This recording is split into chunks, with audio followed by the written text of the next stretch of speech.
Welcome, everyone, to the Chicago Football Connection podcast. I'm your host, Steve Letizia, joined by my co-host, Luke O'Grady. Follow us on Twitter at CFC Bears and at Luke O'Grady, respectively.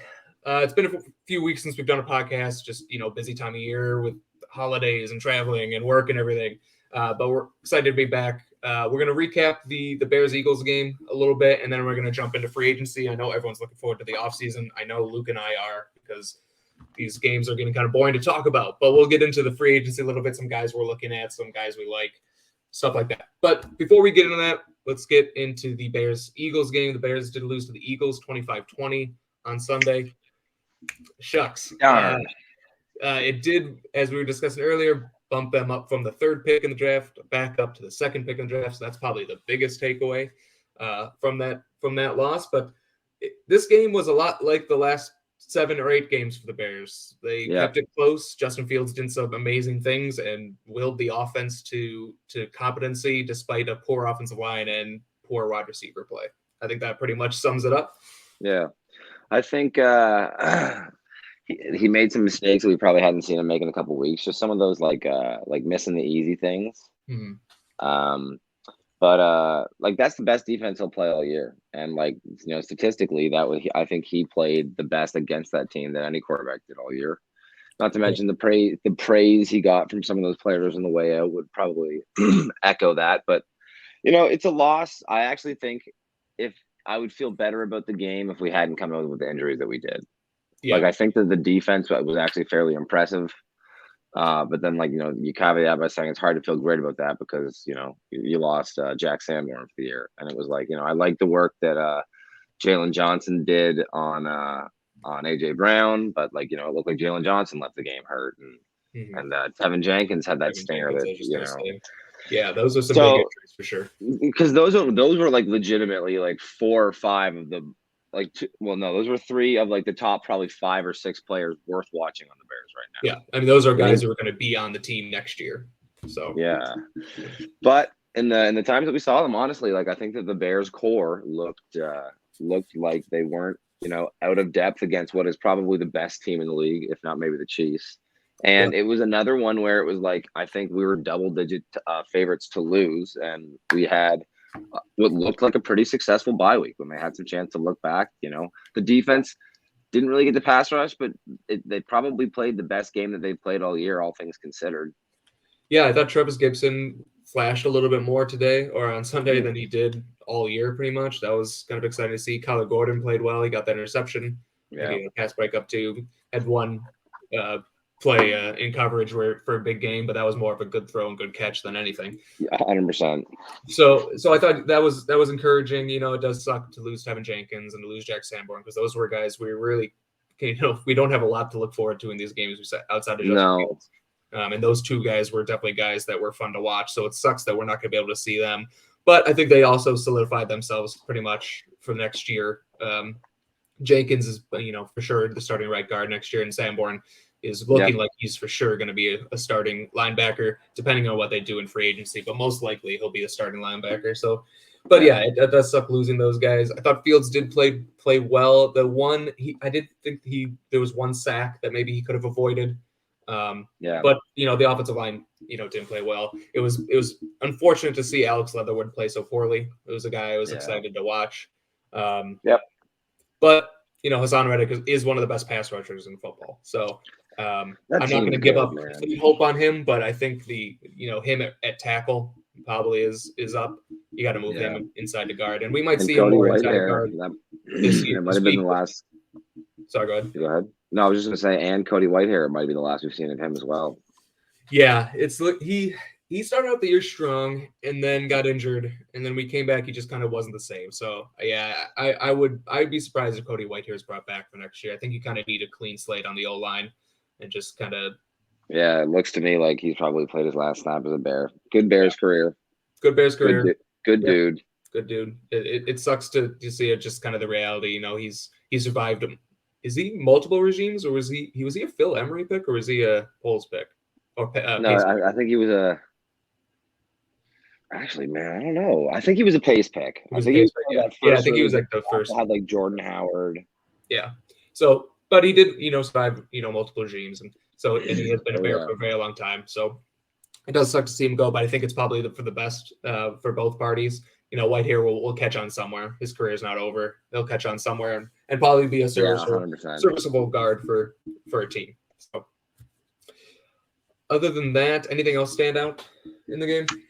I thought that, Justin Field was lightning in a bottle, but honest to God, it's hard. It's one of those things where when the line is pass blocking, then it's like that's like the kind of the Justin Fields that's really we're trying to watch this year because we know that he can scramble in the pocket and throw. Yeah. So these games when he never really gets to set his feet and on time kind of work the offense, it's really hard for us to be like, really critical of the things that we want to see. I thought there was some short stuff that he probably could have done better at, but whatever. Yeah. Defense, Kyler Gordon's best game as a pro. Mm-hmm. DHC it should be a Bear for the rest of his life. I love He's DHC. amazing. How could you not? Always there when you at almost every position on the defensive backfield that you need. He's he's an amazing special teamer. He's like, has he ever blown a coverage? He's great. Yeah, he's just always in the right place. He's never. I mean, he doesn't really make any wild plays, but he can play multiple positions decently well. Play special teams, and he plays on the minimum contract. Every time. Sign him for a 10-year extension. Yeah, but other than that. I think honestly the Bears have a couple of pieces at linebacker that can get it done for you in the NFL. We've mentioned before that that's kind of a position where if you have to allocate less resources to a team, as of late, it looks like that's a place where you can kind of get away with a discount. It looks like there's a handful of kind of talented backers in the team. I thought Thomas stepped in and played good. What's his name? 40. Now he's escaping me. But when Sanborn went out, the other backup came in too, and I thought everyone did good. Yeah. Eagles are a good team. They have fucking talent at receiver, man. Yeah, I mean AJ Brown, Devontae Smith, those guys are some of the best receivers in football. So the fact that you can keep that within 5, get 2 picks off of Jalen Hurts, I honestly, it's so funny. You just gotta get a little bit better everywhere. Yeah.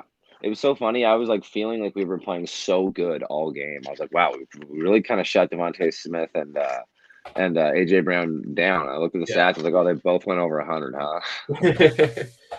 Yeah, it was a point in the quarter or first half where I was like, shit, we might win this game, and we might win this game and screw up our draft. But I had the same thought. I was like, trap game. The Eagles overlooked this game. We're gonna beat their asses. Yeah. We would beat the best team in football to ruin our chances. And then we'd hear all offseason that was a flash of what it could be. maybe. Probably the pick. Yeah. Meanwhile, we have the 9th pick in the draft, and we get some bum. Yeah.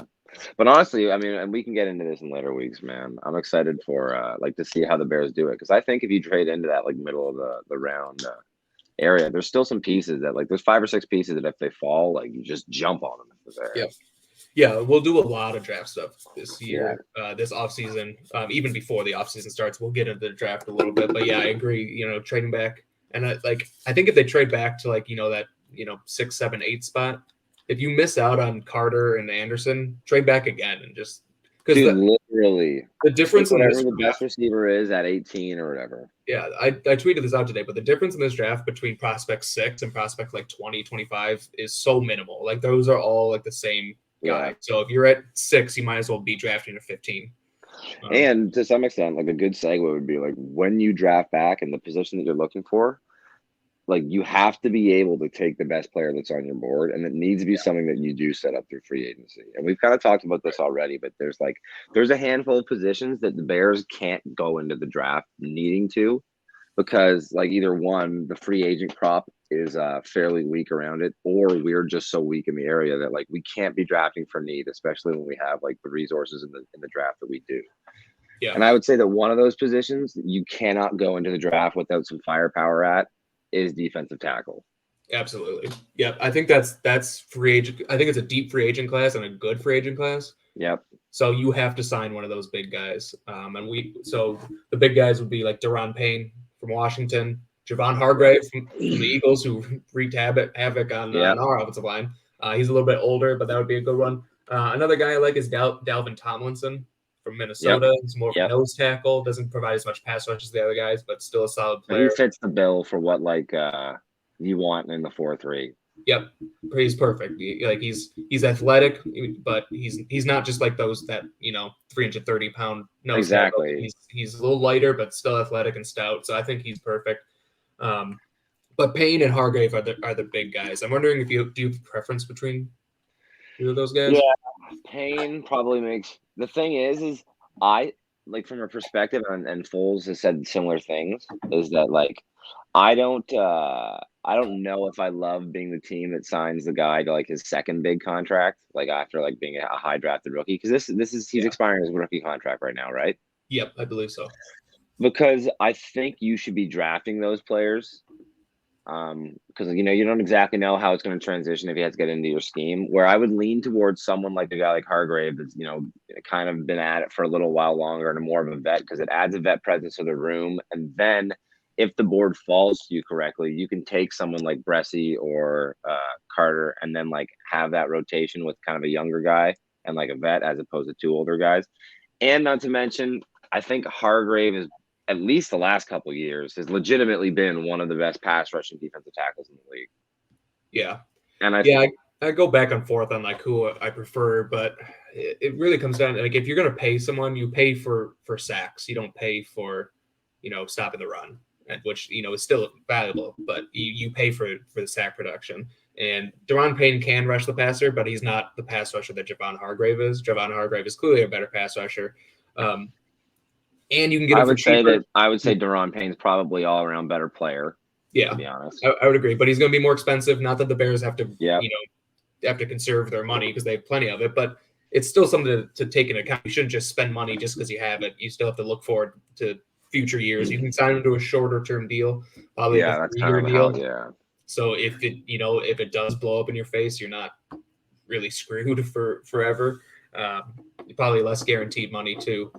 So you have that option. They really could go either way because I think Daron Payne is an ascending talent too. So I think he still has more room to get better. So the Bears signed Daron Payne. He's having his best year as a pass rusher this year in a contract year. I don't know if that might be a red flag, but I think he's only 26. That's a sign of a guy who's still getting better, still learning. Javon Hargrave, as good as he is, he kind of is what he is. Yeah, he's only going to get worse. He's not going to get any better.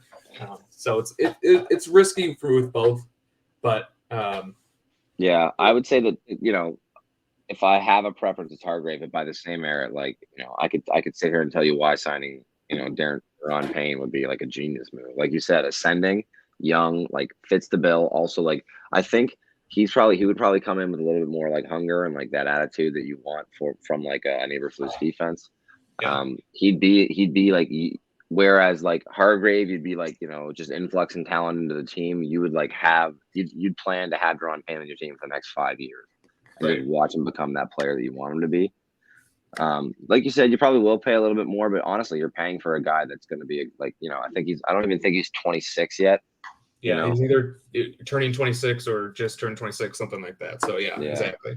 I think also that free agency approach, because we both agree, I think everyone agrees that they need to sign a D tackle in free agency, and they got to sign one of the top ones. But it's interesting how that would affect the draft, because if you sign Javon Hargrave, let's say, who's a clear 3 technique defensive tackle, not a nose tackle at all, are you going to draft Jalen Carter, who's also a clear 3 technique, not a nose tackle?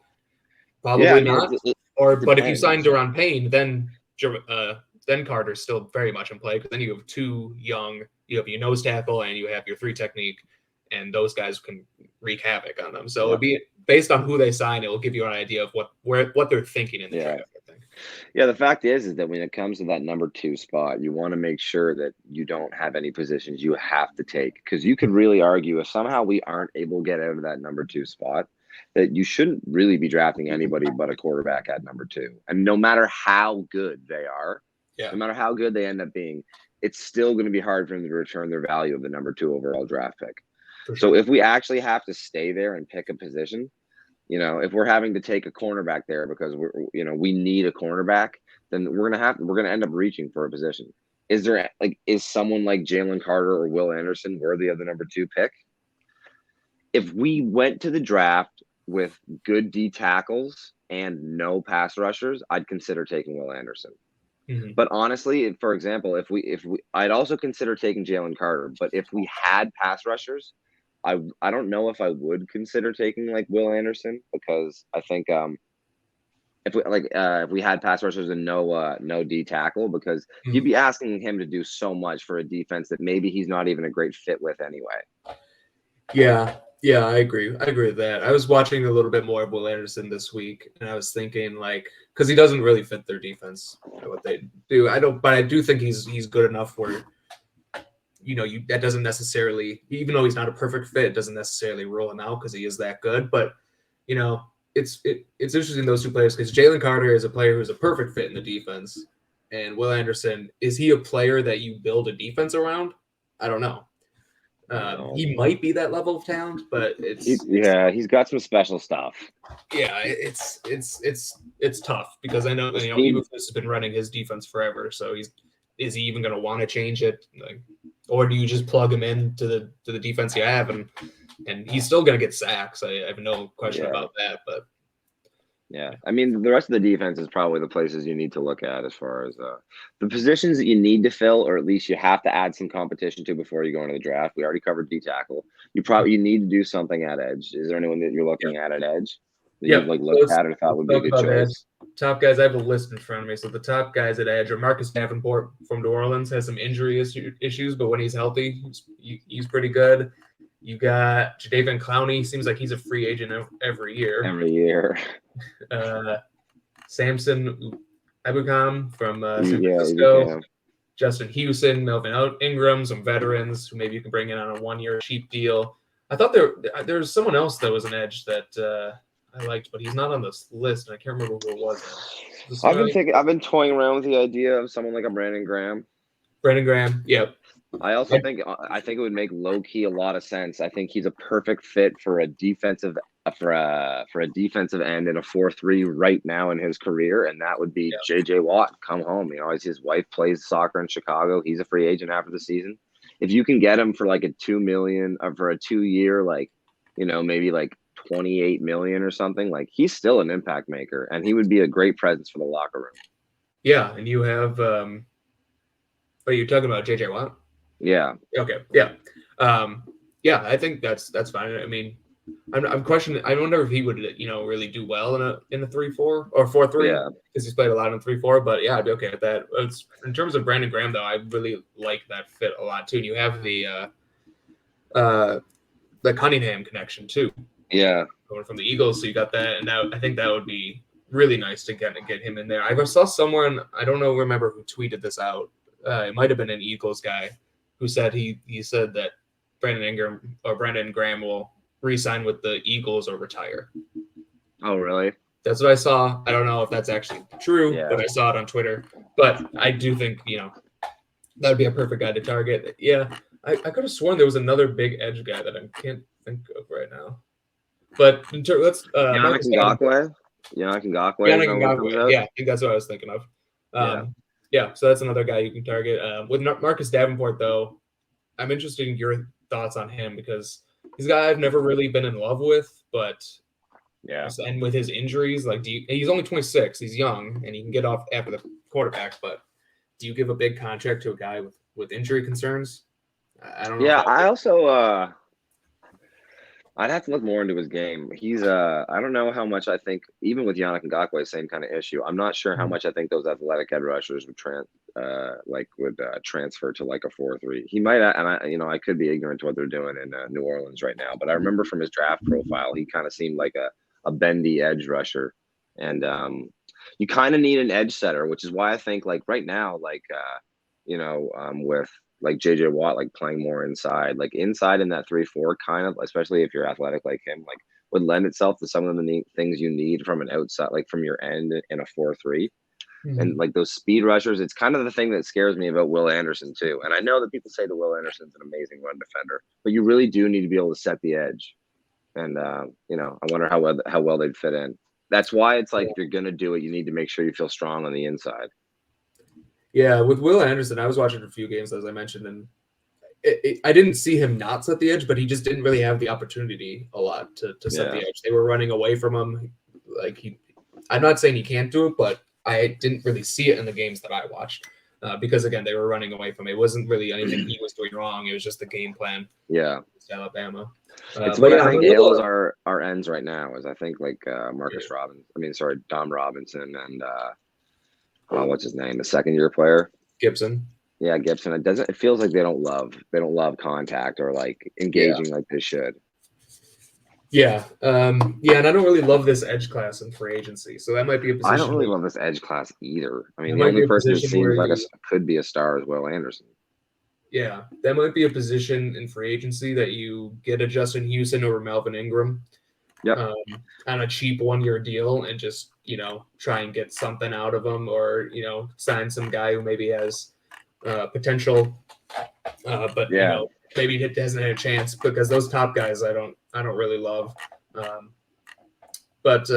then maybe take Will Anderson in the draft or a second round edge, someone, because you're going to need some more help there than what they have. But it might be a difficult position to fill without going Will Anderson in the first round. Yeah. But there are other guys in this class. There's the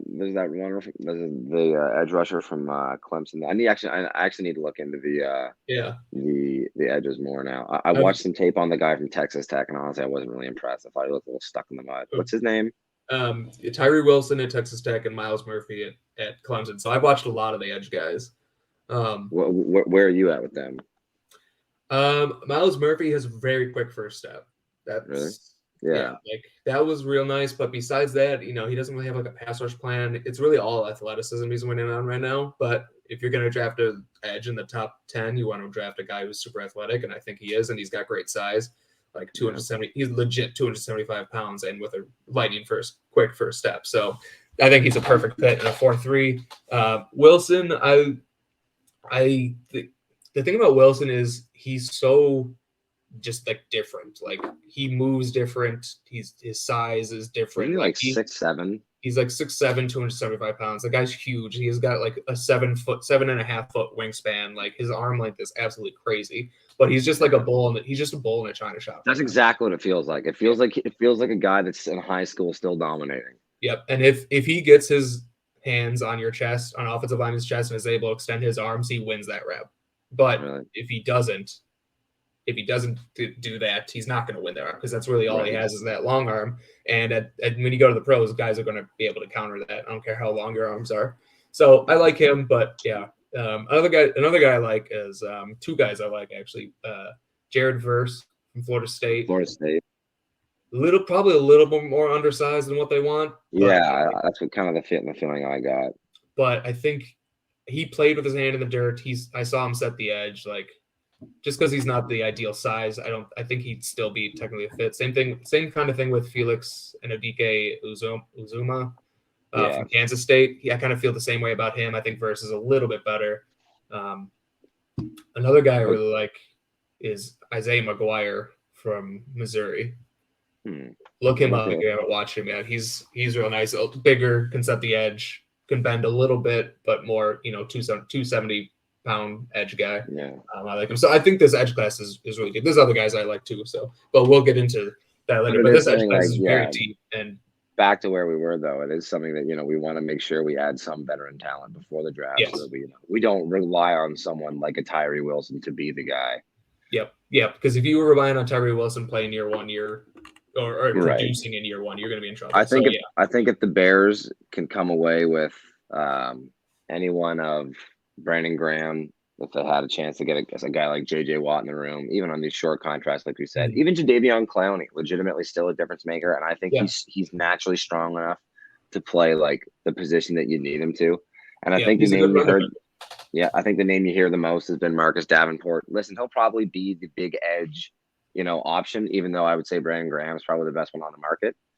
But like you said, you kind of pay for sacks, and that's kind of what he is. So I don't know if I would love that move, but if it would give the Bears a little bit more flexibility going into the draft.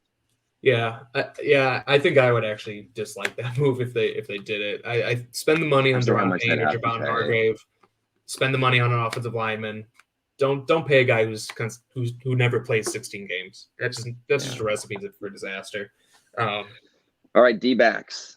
Any D-back? I mean, I think to some extent, the starters that we have this year are the people that the Bears are viewing. Maybe not. Maybe at the outside corner position. Maybe not. Are viewing as the starters into next year though. The two rookies this year, Brisker and Gordon, and then Eddie Jackson and Eddie Jackson, Jalen Johnson. Johnson. But maybe there's some good corners going into free agency. Do you think that the Bears look at maybe finding their outside corner starter opposite Kindle Vildor next year? I could see that for sure, because I feel like with this draft class, you want to go defensive line and offensive line first. So if you just sign a really good corner, you're set then, because then you have. But at the same time, do you really want to pay a free agent corner? You got to pay Jalen Johnson next year.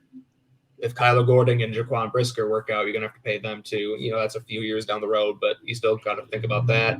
Eddie Jackson's money probably comes off the books in a few years, but I think that's something. Maybe not a top guy, but maybe this is kind of where I'm coming to. I think if you can get a second wave guy like maybe Jamel Dean, if he escapes that first wave, I think he's talented enough and just adds for example, you could. Is Kindle Vildor? He's a free agent this offseason, right? I actually don't know that, because if he is, you can make the argument that if you had a better D line and pass rush, that maybe the guys that we already have could be the starters. If you get someone like Jamel Dean, and then you get yourself, a good young rookie like I don't even know. There's so many. I think the corner class is actually really deep, and there's so many people where it's like some person's 1 is another person's 7. I think, depending on where you can get a guy like a Devin Witherspoon or something, if you just inject that talent, I think that room will be fine. I think that you only really need to put a couple of young competitive pieces there. Nothing you don't need to get the $20 million guy. Yeah, you just need Johnson. Yeah. Yeah. So Jamel Dean was on there. Guy that, is further down, but is familiar, played in Indianapolis with Eberflus's Rockison. Oh yeah. He's a free agent. He's not a game changer, but he knows the system. He played with Eberflus, knows him very well. So it might be a guy who he has starting experience. He might be a guy you can sign for, a relatively cheap deal, and he can compete and maybe be an upgrade there. Even Patrick Peterson. Patrick Peterson's hitting the market right now, and at the very worst, if you give him a 1 year, $10 to $12 million, if you don't get any other people at that position, you can kind of set him and forget him. He's played great this year. Yeah, that'd be good. Yeah, he's kind of had a career resurgence there. James Bradbury, another guy. He kind of feels like one of those guys that might bring in the 20 sheet, though. Yeah, that's fair. Yeah, he probably priced himself out. Emmanuel Mosley from San Francisco is a free agent. I'm not sure what he would take, but that's kind of that second tier guy. If that's what we're Cam Sutton from Pittsburgh, another guy who's kind of in that second, third tier. He might be a little bit cheaper. It does kind of seem, though, that this is the position where there's enough talent already in the room where if you get yourself a steady mid-range vet and then take a shot as on some kind of rookie as well, just to influx the room, that should be all that position really. It's not something that I think we should be spending overly in free agency. I agree, especially if you're planning on signing Jalen Johnson to an extension. Yeah, I would say probably the position that I think has maybe the most talent hitting the market is the middle, the linebacker position, just the stand-up linebacker position has a lot of really popular. Well, you could argue that maybe they're not. Some of them are more hype machines, but some pretty popular players hitting the market, and it's something that if you believe in Jack Sanborn, the Bears certainly need to add at least one more linebacker to that room. Yeah, the one linebacker that I really like and I think is perfect for the Bears is Levante David from Tampa Bay. He's not going to sign back with the Bucs. The Bucs are going to blow it up. He's 33 years old, but he's still playing at a pretty high level. But because he's 33, you can sign him to a 1-year deal, and he'll be pretty cheap. Yep. Brings veteran leadership. He can help Sanborn. I think that is just absolutely perfect. You have the money. I also think that the draft has enough talented linebackers that'll be going in the 4th and 5th round that you could grab someone in the later picks, especially if we trade back and stock up on those. You can grab someone in the later round and let him sit behind a Sanborn and a David. I completely agree. He's the guy I've looked at the whole time. I think another one that could be interesting, just based on projections, is Tremaine Edmonds is about to be a free agent. He's got a full rookie contract under him, and he's only 24. Yeah, I loved Tremaine Edmonds coming out of the draft. I love Tremaine Edmonds, and he's played pretty well. Yeah.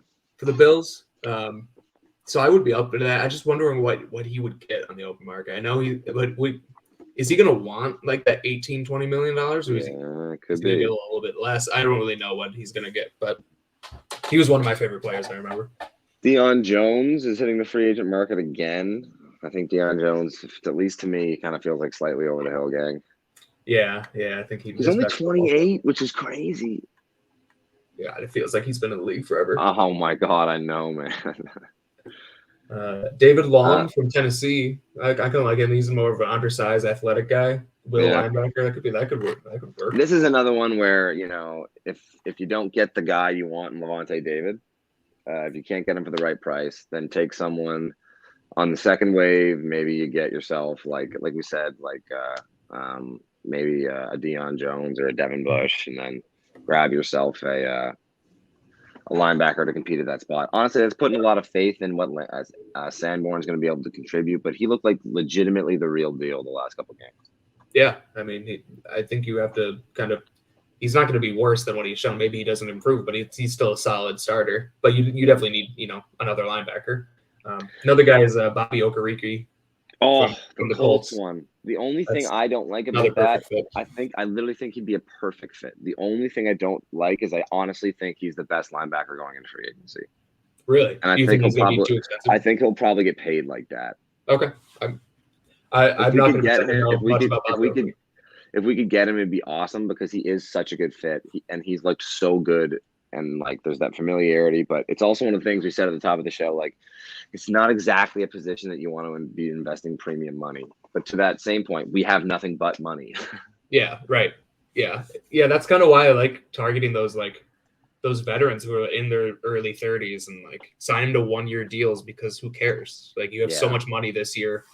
That's and then that's why I wanted Levante David, but Bobby Okereke, I think, is a perfect fit. Another guy, Leighton Vander Esch from the Cowboys. He started playing a little bit better, so it might be a cheap option. Everybody always says that defense is different with him out, but it's I don't know. He feels like he's injured a lot too. Yeah, that's true. He is actually injured a lot, but I'm okay with signing a guy who might be injured a lot when you're giving him a lot less, not when you're giving him $20 million like you're going to give Marcus Davenport. So you take a chance there. You never know. But still, like we were saying, a lot of guys, a lot of linebackers available in free agency. Like you mentioned in the draft, too, it's a very deep linebacker draft. I feel like it's a very deep defense. It's just a very good defensive draft. And it's honestly why it's there's good value offensive pieces in the second and third round. It feels like is where you start to be able to get the board will play out nicely. And that's why I think you need to make sure you go into the draft with as few question marks on offense as you can. Now, I'm probably more bullish on our receivers than most, but it also has to do with me not loving the free agent class at all. Yeah. If we go into next year and our receivers are Darnell Mooney, Chase Claypool, and maybe something like Jacoby Meyer, I wouldn't need to see us take a receiver until the 4th or 5th round. I would be fine with that group, but I also don't know if I love the top options in this draft class. I mean, I like Jordan Anderson and I like Quentin Johnston. I don't love either of them. I mean, I would, if you're drafting the teens, I could see picking either of those guys. Yeah, I'd probably lean Addison. I think he's a better route runner, but if you're drafting the top 10, I don't know. That seems rich for me. That's kind of where I feel too, and it's that's where I want the Bears to kind of see their value. And it's if you're going to miss out on those top guys, if you come back into the second round, we're able to grab, we were talking about earlier, Parker Washington or a Josh Downs or even the 3rd or 4th round, if you could sneak a Jalen Hyatt, or I'm not sure, maybe Jalen. Yeah, Jalen Hyatt, Zay Flowers, another guy like Zay Flowers. Exactly. A guy like that. I think those guys will all be available in round 2. Yeah, and I think those guys are good enough where if they enter a room that's Darnell Mooney, Chase Claypool, and just one solid free agent, I'd be happy with that. Yeah. The free agent class is really well. Jacoby Myers is the best one. I would say just upside. He's pretty good, but because he's the best wide receiver in free agency, he's going to be paid like the best wide receiver I free know. agency, even though he's not that good, So like I feel like he's just going to cost too much money. And then after that, you got like Nicole Hardman, Alan Lazard, Juju Smith-Schuster, Yeah. like DJ Shark, Darius Slayton, Olamide Zaccheaus. Like I don't know, none of those guys do anything for me. Honestly, if you added a Juju Smith-Schuster, if you can do it for I think Juju guys getting paid something like $4 million this year. If you can say, hey, Juju will double it, and it's Juju. Actually, you know what? No, I take it back. I refuse to put Juju Smith-Schuster and Claypool in the same room together. Oh, that would actually be entertaining. Now I kind of want that to happen. Hey guys, we're back making TikToks again. Just the boys. Now I know what I want this offseason. I honestly wouldn't even be surprised if we saw something like an Alan Lazard added, which I don't love, but there's that familiarity, and it looks like he's like willing to block, and there'll be a lot of running in the offense. The fact is there's no wide receivers that are going to make you really hot and heavy like this in the free agent class. No, all these guys are the same to me. I would sign whichever one kind of slips through the crack and gets to that third wave, and then sign a guy, whoever that is, to a reasonable deal, and just but then you really have to take advantage of that in the draft, and maybe even draft two guys. One on the 100%. second, one on the day 3, or something like that. It's definitely not a top heavy wide receiver class. There's not a Justin Jefferson. There's not a Jamar Chase in this class.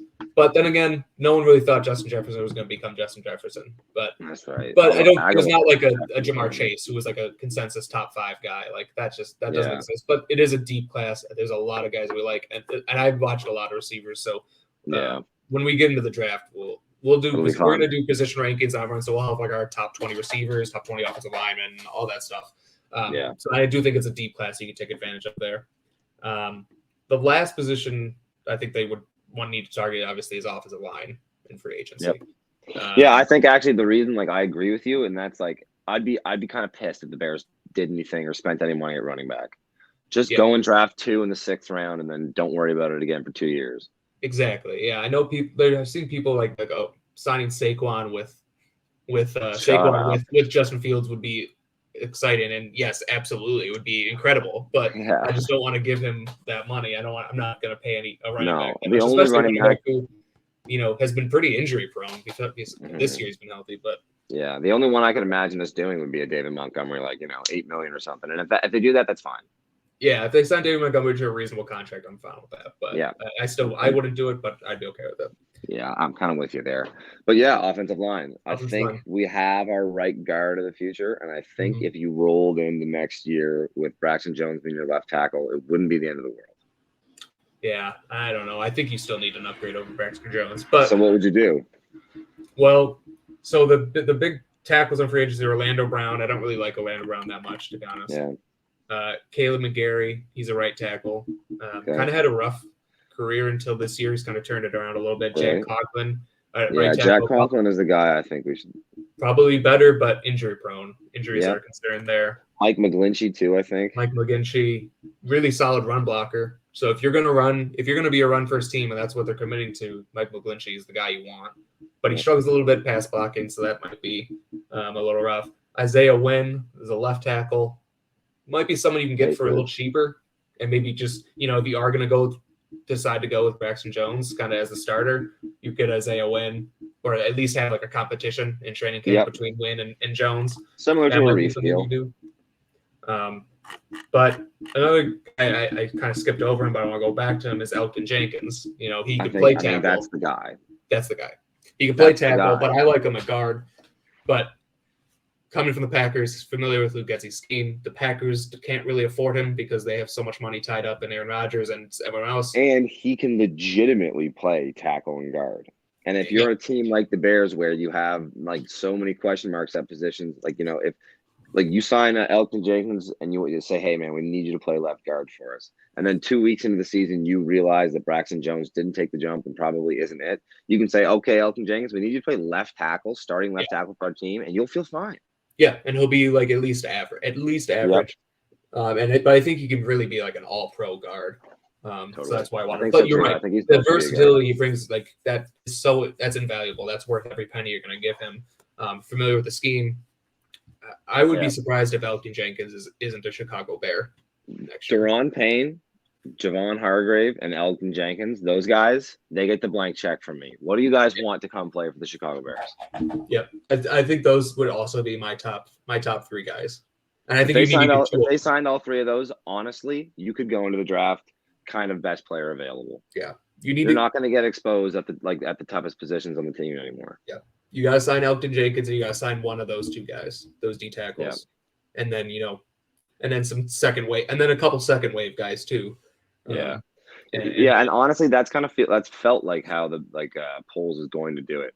They might take a shot at positions where they match up valuation with evaluation, like an Elgton Jenkins or like one of those D tackles we expressed. And if they did just those two, and then just added some cheap veteran talent around, we'd carry over a lot of that money that we want to have, like just enough so that we can extend the people that we want. And it would make us so that we could pretty much draft whoever we wanted to. We could trade back from that 2 spot to like the 7 or 8 or even into the teens and just take all the players available to us. Absolutely. I think that's the way to do it. Maybe you sign, two big guys, like we said, the D tackle and Elgton Jenkins, and then a bunch of other guys on maybe short-term deals or short-term 1-2 year deals to really kind of just round out the roster. Because right now our biggest issue, was talent, was obviously a big issue, but it also was depth. We had no one. Our starters at every position this season were not great, but they were fine. No, and I think that's where a lot of people in the offseason were like, oh, we could surprise some people because our starters aren't the worst, but the fact we had no depth whatsoever. Once, I mean, we all did. Yeah. Once one person got injured, it just was a snowball, and we had no depth whatsoever. So got to get that benefit to adding someone like, if you add an Elgton Jenkins and then you add someone like a McGlinchey or a Conklin, who are both right tackles. It's like, okay, now you have an upgrade at that position, and your backup is, someone that you've been starting the last 2 years. If your backup is Larry Borum and he's your swing tackle too, you're actually feeling pretty okay. Yeah, I agreed 100%. When it comes to the draft, there's no franchise left tackle. Well, I shouldn't say that. It doesn't appear that there's that top 5 pick left tackle in this draft like there usually is. Olu Fashanu going back to Penn State really hurt that, but there are still guys there. Harris Johnson, I think, fits the bill. Johnson's pretty good. I like Anton Harrison from Oklahoma. You don't like Skoronsky at all. I like Skoronsky as a guard. It's interesting that why do you think he projects like that? Just arm length? Arm length. I mean, it's actually really just arm length. Yeah. And I know it's fun. It's one of those things. It's like the white cornerback thing. It's like no Pro Bowl guards have made it, or no Pro Bowl no tackles have made the Pro Bowl with like under 33-inch arms in like a long time. Yeah, I mean, it's just betting on outliers, which I don't like doing. And it's not something that like, oh, I heard Matt Miller say he has short arms, and he's a guard, so therefore I think he's a guard. Like, it showed up when you watched him a few times. People got his chest early. He was able to get away with it a lot because he's just very technically sound and has good footwork and good hand placement and everything. But there were times when it showed up against, like, I was watching Northwestern versus Miami of Ohio, and a guy from Miami of Ohio beat him like twice, and I was like, with a long arm. Chill, Pete. And I was like, all right, Pete, you're a guard. You're going to be a really good guard in the NFL. You're going to be an All-Pro guard. He could have that, that Zach Martin trajectory. College left tackle turns into an All-Pro guard. Like, I could absolutely see that happening. And if they drafted an All-Pro guard, if they trade back into the 15s and draft an All-Pro guard, that's fine. If they draft that would be fine. But I just don't think he's a guy. But at the same time, if they did draft him at a tackle, I think the team that drafts him should start him at tackle and let him fail. Let him learn. Maybe he is that outlier that bucks for sure and becomes good. But then you always can move him into guard if that doesn't happen. So I mean, honestly, it seems to me that there's a handful of positions that we're being told are amazing, and I honestly think that people are like overthinking when it comes to quarterback, because I really do think that Bryce Young is like a very, very good talent. But there doesn't seem like there's a whole lot of star power in this draft as a whole. And it would lead you to make sure that you don't want to find yourself in a position where you need to rely on a rookie in their first year, which is why you have to kind of approach free agency the way we've kind of laid it out today. And it leads me to believe you'd be smart if and when, because it would be a mistake to use that second pick. If and when we get out of that pick, trade it for future draft picks. Yeah.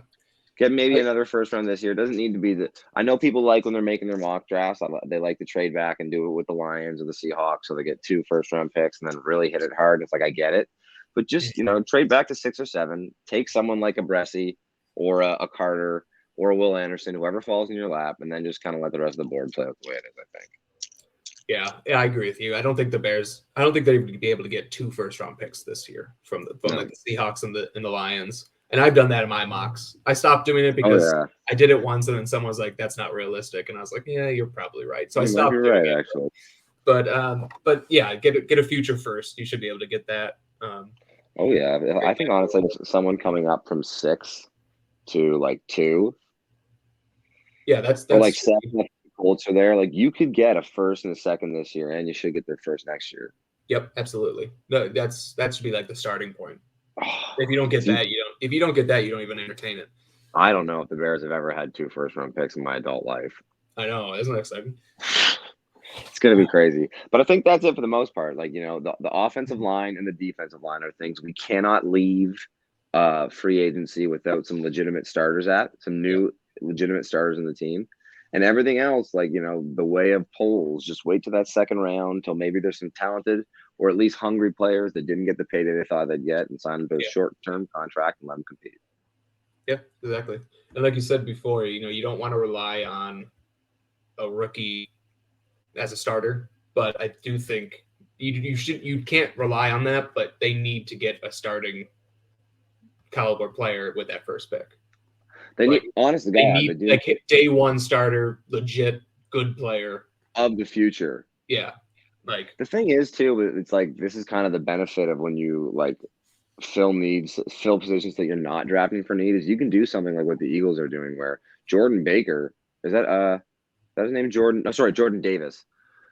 Jordan Davis is like, has every time he's been able to play has flashed and look amazing. But because of how deep that defensive line room is, they only need him to play 9 or 10 snaps a game, which maybe he doesn't love, but he's learning like the NFL game. He's training at the NFL level now. And by the time he takes the field, he's going to be so ready for it. Yeah.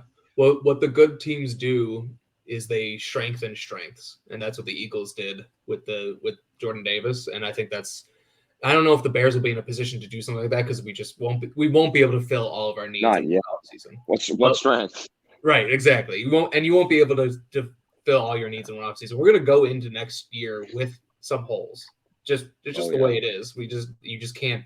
They have too many holes to do. But the Eagles were in that position at one point, and now they've built their roster through the draft, and trading for AJ Brown helps too. But now they're able to go into the draft, best player available. If that's Jordan Davis and that strengthens their strength, great. Yes. So and then it's like it strengthens the strength. They have Javon Hargrave playing as good as he is.